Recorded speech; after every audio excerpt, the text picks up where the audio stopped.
And I'm glad you kind of harped on those, speed and wearing the seatbelt, because that's where I go next. So I talk about certain unwise decisions lead people to prison, and then certain unwise decisions lead to death. And death just happens naturally. We all gonna die, but some people hasten death by making unwise choices. And so I give two examples. And the first example, and just the thing that I loved when I was doing this was just I'm just making general observations, general observations that it doesn't matter if you are a Christian or unbeliever or whatever the case is, that you can't argue with the facts.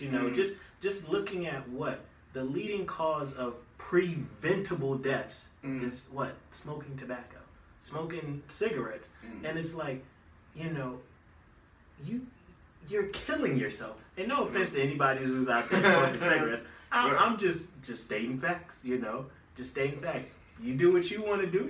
You can make your choice however you want to make your choice. But I'm simply saying, what? If you smoke, then you may have some sicknesses due to smoking. So I'm just presenting those out there. So I don't want anybody who smokes to be like, oh my gosh, he's smoking.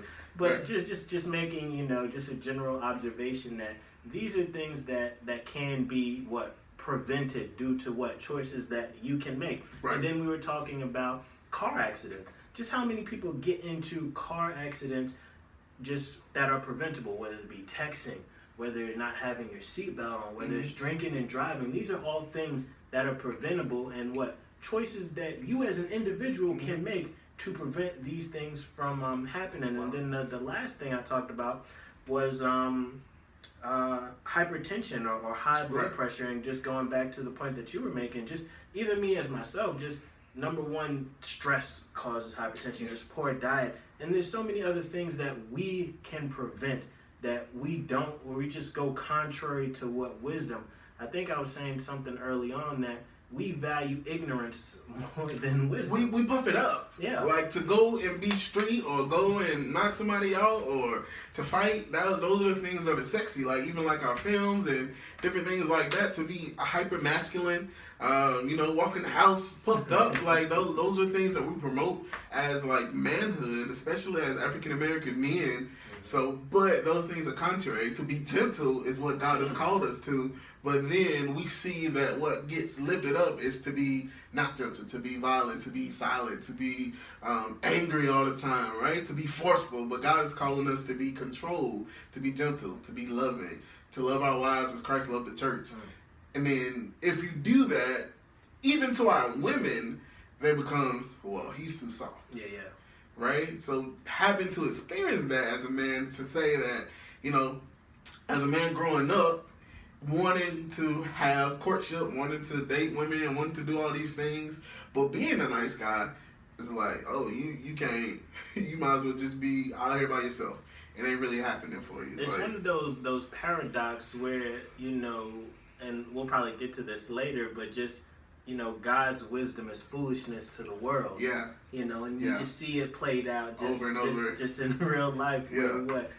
We're doing the wise act, but for the great majority of people, they look at you like you crazy. Oh, you want to wait till marriage? Yeah. Oh, wow. I just thought about like forgiving people. Yeah. It's like 7 times 70. Like they just slapped you. You ain't gonna do nothing. Like that's dumb. Like that's dumb. Like that's definitely how we think about it. But God is calling us to it, and it's just like to be a Christian and to be in that context, it's like, I don't even know you. I don't even know how you do it without, or attempt to live this life without God. I don't even know. Yeah, absolutely. And so, just after breaking down, just like I said, just general observations. There's a wisdom that in a sense leads to death. That there's certain decisions that you can make that can lead to your demise. And I just gave you 3 examples. And so when we look to Scripture kind of calls this wisdom from below. Characterizes it as a bitter jealousy and selfish ambition, and it also gives a couple more adjectives. It says this wisdom is what?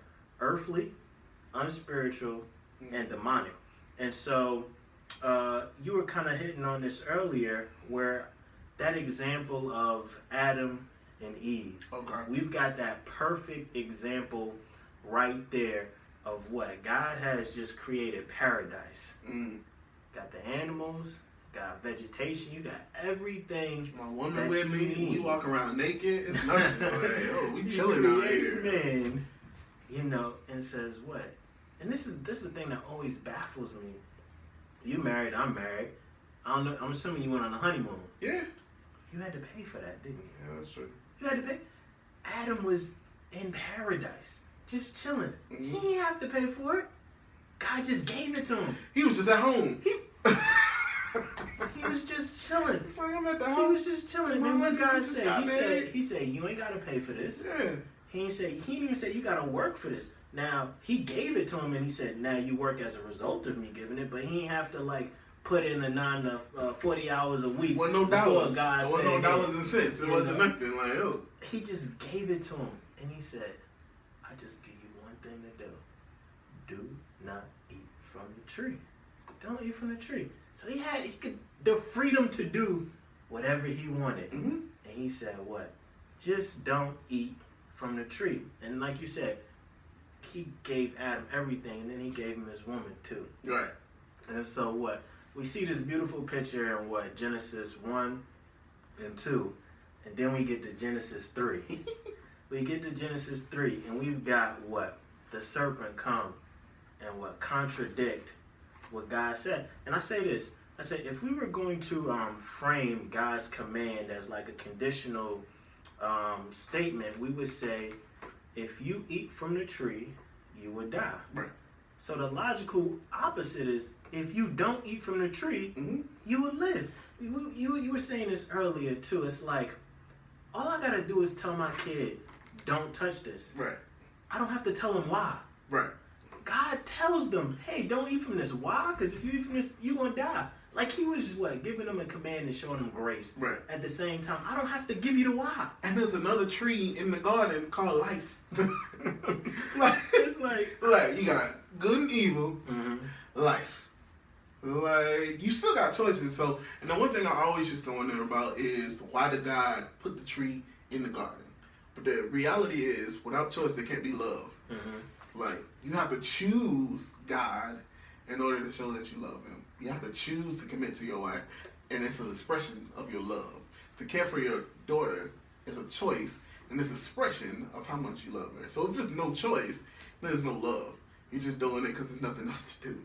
Right? No, and that's absolutely right. And it's like, I was saying this, just probably I've said it multiple times. If you get like those first 3 chapters in Genesis, not that you want to go away with most of Scripture, but there's so much truth that's wrapped up in it, and there's so many different angles that you can approach. Why God even give them that option in the first place? Yep. You know, what's the point of even giving them this option? Don't make sense to me, but I get it. I mean, and so this, and even throughout the book, I kind of present different kind of views on this.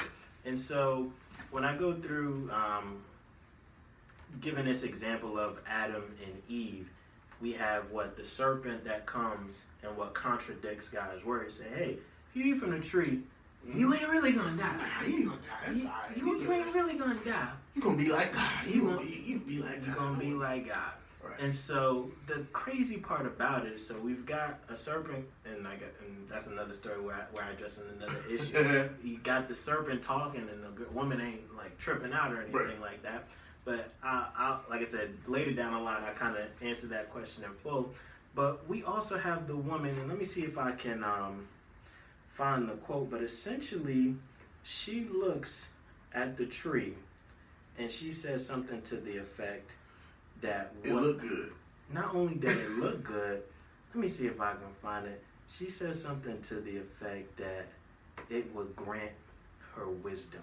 Oh yeah, she did. And so it's like, I'm looking to creation to grant me wisdom, as opposed to looking to the Creator.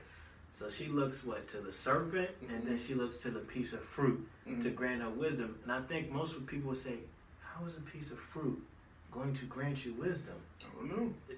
And it's like, it seems crazy to us, but isn't that what we do? We look to what? Creation. The stars, to give the us moon, wisdom. The earth, the planets, which there is wisdom in those things, but ultimate wisdom is going to come from It's gonna come from God. This is And so we've got these two juxtapositions of what wisdom from what below, and we see it right there. What? Because Satan had possessed the serpent, and so because James, he uses what he says is what demonic, and it's like kind of extreme. You know, it's like, dang, is it that serious? Right. But no, when you harken back to what the Genesis text, you see how demonic it is. Right. Where the serpent, and it's like we had this false idea of when we think demonic, we think we like automatically gonna pick up on it, like we think Scary Movie kind of type. You know, exactly. But demonic, what it calls Lucifer, what I can't remember what it is, but he was an angel. You know, the great deceiver. So something demonic isn't going to disguise itself as, you know, some kind of scary. It's going to look appealing. Right. It's going to look desirable. Right. It's not going to come off as, let me stay away. And then you think about how they describe Lucifer as being beautiful before, so to think that all of a sudden that he doesn't still enjoy or know that people enjoy beautiful things doesn't make sense. And then you think about in terms of the best lies always have truth. So he can't, if you all the way in left field, then people will know that, okay, that don't make no sense. But if you just right here, right? Like if you would have told Eve, it ain't really no treat. It's all in your mind. Okay, she would have just touched it. Oh, you already wrong. It's a tree right here. But he just said, he told her something that she couldn't readily prove without doing something contrary to what God said. Exactly. Right? He didn't say, all right, ain't no tree. If you touch the tree, you gonna die. Right? If he would have said that, she would have touched the tree, she would have lived. She wouldn't have probably went no further than that. But he was like, man, you ain't gonna surely die. Right? You ain't gonna surely die if you live. Yeah, and so we kind of see how deadly it is to look to creation. And like we said, not that we can observe things in nature, but who created nature? Right. Ultimately, it points back to the Creator. And so when you X him out of the equation, you still have to gain wisdom somewhere.